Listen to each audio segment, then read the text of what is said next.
दुईटै बल्ब चले।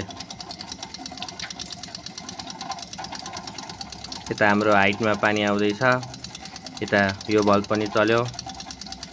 यसरी हाम्रो हाइड्रोलिक र्याम पम्प चाहिँ सक्सेस हुन पुग्यो।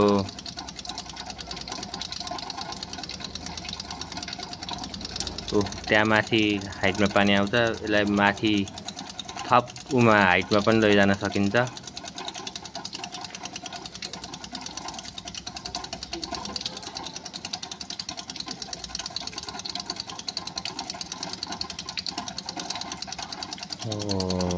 दामी।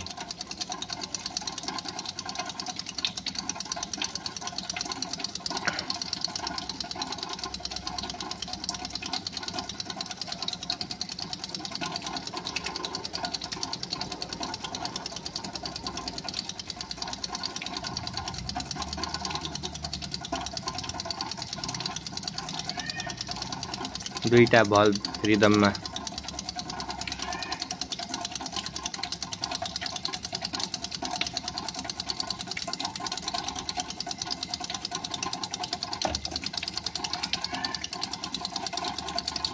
यसलाई यस्तै छोडेको राम्रो बरु एकैछिन पानी।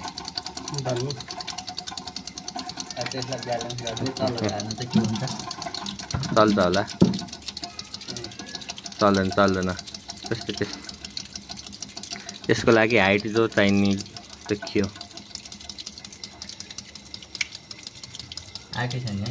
पानी आछ थोरै थोरै खोल्नु त।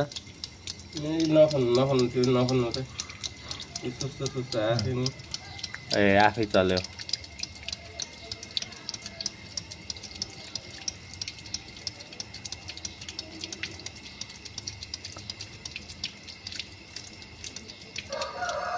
फेरि ढल्काउनु।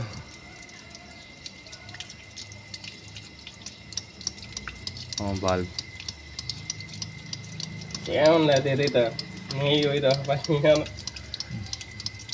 त्यही त के पानी यता गयो।